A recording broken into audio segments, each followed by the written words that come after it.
الرحمن الرحیم مالک یوم الدین والعاقبۃ للمتقین والصلاة والسلام علی اشرف الانبیاء والمرسلین من تبعهم بإحسان الی یوم الدین اما بعد اعوذ باللہ من الشیطان الرجیم بسم اللہ الرحمن الرحیم اللہم انی اعوذ بک من عذاب القبر واعوذ بک من عذاب جہنم واعوذ بک من فتنة المسیح الدجال واعوذ بک من فتنة المحیا وفتنة الممات اللہم انی اعوذ بک من المعاصم والمغرب۔ معزز مصلیان صلاۃ مغرب، ہم اور آپ جو نماز ادا کرتے ہیں، ہر 2 یا 4 رکعت والی نماز کے بعد، یا 1 رکعت والی نماز ہو یا 3 رکعت والی نماز ہو، تشہد کے بعد سلام پھیرنے سے پہلے ہم کچھ دعائیں پڑھتے ہیں۔ انہی دعاؤں میں سے ایک دعا یہ بھی ہے جو ابھی میں نے پڑھی ہے۔ اس دعا کے اندر بہت درد چھپا ہوا ہے۔ اس دعا کے اندر بہت سارا اضمحلال چھپا ہوا ہے، اور نبی کریم صلی اللہ تعالی علیہ وسلم بھی یہ دعا برابر پڑھتے ہیں، اور نبی کریم صلی اللہ علیہ وسلم کی تعلیم ہی کے مطابق ہم اس دعا کو اپنی نماز میں شامل کرتے ہیں۔ عام طور پر ہم جو نمازی ہیں وہ یہ دعا پڑھتے تو ہیں، لیکن اس میں کیا اللہ سے مانگتے ہیں بہت کم لوگ جانتے ہیں۔ میں اپنے ٹوٹے پھوٹے معلومات کی روشنی میں کوشش کرتا ہوں کہ اس دعا میں جو درد و کرب ہے، جو اضمحلال ہے، اور اللہ رب العالمین سے مانگنے کی جو ایک فکر ہے، اس کے بارے میں آپ سے گفتگو کروں۔ وہ اس طرح سے ہے کہ اللہ کے رسول صلی اللہ علیہ وسلم دعا مانگ کر یہ کہتے ہیں کہ اے اللہ، مجھ کو قبر کے عذاب سے بچا لے۔ پھر اے اللہ، مجھ کو جہنم کے عذاب سے بچا لے۔ اے اللہ، مجھ کو مسیح دجال کے فتنے سے بچا لے۔ اے اللہ، مجھ کو زندگی کے فتنے سے بچا لے، اور اے اللہ، مجھ کو موت کے فتنے سے بچا لے۔ پھر اے اللہ، مجھے ان تمام اسباب و علل سے بچا لے جو انسان کو مقروض بنا دیتے ہیں، گنہگار بنا دیتے ہیں، معصم اور مغرم، یعنی غرامہ کا بوجھ ڈال دیتے ہیں، ایسے اسباب پیدا ہو جاتے ہیں، اور ایسے اسباب پیدا ہو جاتے ہیں دنیا میں جس سے آدمی گنہگار ہو جاتا ہے، گناہوں کے ڈگر پر چل پڑتا ہے۔ ان تمام چیزوں سے اے اللہ اپنے نبی کو بچا لے۔ یہی دعا ہم پڑھتے ہیں۔ اس میں جو میں آپ کو بتلانے والا ہوں کہ موت کے فتنے سے بچا لے، زندگی کے فتنے سے۔ زندگی کا فتنہ کیا ہے اور موت کا فتنہ کیا ہے؟ موٹے لفظوں میں زندگی کا فتنہ وہ تمام چیزیں جو انسان کو حرام خوری پر مجبور کر دیں یا آمادہ کر دیں، وہ تمام حالات جو انسان کو جائز ناجائز کی تمیز کھو دے، وہ ہے زندگی کا فتنہ۔ انہی فتنوں میں سے ایک دو آپ مثال کے ذریعے سمجھیں۔ آپ کو سرکاری نوکری لگی، تنخواہ ہے 40,000 روپیہ، 50,000 روپیہ، لیکن آپ کی آمدنی وہ لاکھوں کی ہے، تو یہ 50 کے بعد جو 50 کا مزید انکم ہے، یہ کیا ہے؟ یہ کیا چیز ہے؟ یہی ہے فتنہ۔ وہ ظاہر سی بات ہے کہ وہ ناجائز راستے سے آپ کے پاس آ رہا ہے، اور دنیا داری یا کوئی بھی وجہ ہے جو وہ لینے پر آپ کو مائل کر دیتی ہے۔ اسی طریقے سے آدمی زندگی کے فتنے میں پڑ کے چوری کرتا ہے، ڈکیتی کرتا ہے، زندگی کے فتنے میں پڑ کر کے آدمی زناکاری کرتا ہے، عیائی کرتا ہے، بلاکاری کرتا ہے، زندگی کے فتنے میں پڑ کر کے آدمی کوبہ گری کرتا ہے، سٹے بازی کرتا ہے، جتنے بھی گناہ ہو، یہ سب زندگی کے فتنے ہیں۔ اب موت کے فتنے سے بچانے کا مطلب کیا ہوا؟ موت کے فتنے سے بچانے کا مطلب یہ ہے کہ ایک طرف آپ بیمار ہیں، فرض کیجئے کہ آپ بیمار ہیں، آپ کو آپ کے دوست احباب خیش و اقارب گھیرے ہوئے ہیں، ڈاکٹر بھی بلا رہے ہیں، حکیم بھی بلا رہے ہیں آپ کے علاج معالجے کے لیے۔ اب ایسے موقع پر آپ کیا کنڈیشن میں ہے، یہ اثر ہے فتنہ۔ ایسے موقع پر ڈاکٹر اپنا کام کر رہا ہے، ارے بند کر لو یار اس کو، عیادت کرنے والے اپنا کام کر رہے ہیں، ہمدردی جتانے والے اپنا کام کر رہے ہیں، ہر ایک اپنے اپنے کام میں جٹا ہوا، لیکن وہیں پر ایک شیطان کی پارٹی ہے، وہ بھی اپنے کام میں جٹی ہوئی ہے، ایک فرشتوں کی پارٹی ہے، وہ بھی اپنے کام میں جٹی ہوئی ہے۔ فرشتہ کس کام میں جٹا ہوا ہے؟ آپ دیکھیے قرآن 29واں پارہ سورہ قیامت، اللہ تبارک و تعالیٰ کہتے ہیں کہ اس موقع پر ملک الموت اور ان کے ہمراہی جو آتے ہیں وہ کیا کرتے ہیں؟ ہمارے جسم سے ہماری روح کو نکال کر حلق تک پہنچا دیتے ہیں، یہاں تک،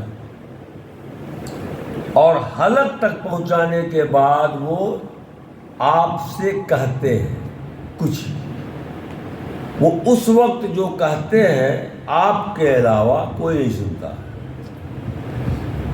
جتنے لوگ گھیرے ہوئے ہوتے ہیں کسی کے کان میں وہ آواز نہیں جاتی، صرف وہ آدمی سنتا ہے جو بستر مرگ پر ہے۔ اس کو اللہ تعالیٰ نے قرآن میں یوں بیان فرمایا،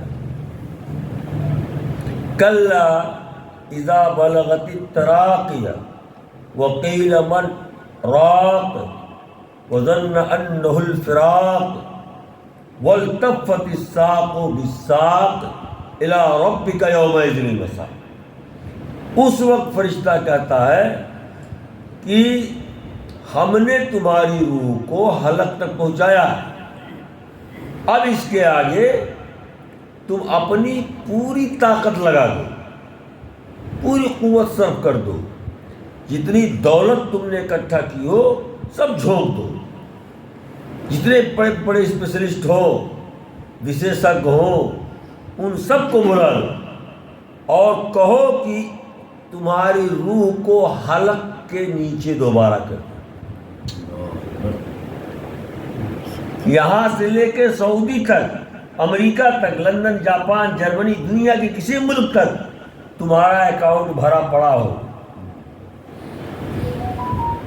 وہ سب لگا دو اور اسپیشل ٹیمیں بلواؤ اور کہو کہ تمہاری روح کو دوبارہ یہاں سے یہاں تک کر دے. من را، یہ من را عربی زبان میں یہ ایک طرح کا الٹیمیٹم ہے. الٹیمیٹم ہے. جیسے کوئی کہتے ہو بڑا پہلوان ہو اکھاڑے میں اور وہ کہا ہے کوئی مائی کا لال آئے مجھ سے لڑائے، مجھ سے ہاتھ ملائے. بالکل وہی لب و لہجہ ہے. من را عربی زبان میں جھاڑ پھونک کرنے والے کو کہتے ہیں.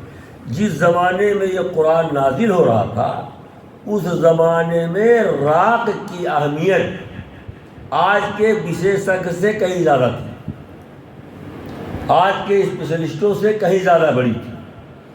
اس لیے اس دور کے حساب سے جو سب سے بڑی طاقت وہ لوگ سمجھتے تھے عرب والے، اسی کو پیش کیا اللہ تعالیٰ نے. کہا بلاؤ جس کو بلانا ہو. اس کو آپ اس طرح سے بھی سمجھ سکتے ہیں کہ کوئی بہت کڑک پولیس والا ہو، لا اینڈ آرڈر کا مالک ہو، اور وہ جب کسی مجرم کو پکڑ لے، دبوچ لے، تو گھسیٹتے ہوئے جب لے جائے تو کہے لگا دے جتنی طاقت ہو لگا رہے، بلا لے. اس کو بلائے گا، ایم پی کو بلا لے، ایم ایل اے کو بلا لے، ایم ایل سی کو بلا لے، چیئرمین کو بلا لے، پاٹل کو بلا لے، جس کو بلانا ہو بلا. دیکھا وہ کون چھوڑا کے لے جاتا ہے. ایسے کڑک آفیسر آ جاتے ہیں کبھی. تو ان کڑک آفیسروں سے بھی بڑا کڑک آفیسر وہ فرشتہ ہے جو اس وقت چیلنج کرتا ہے.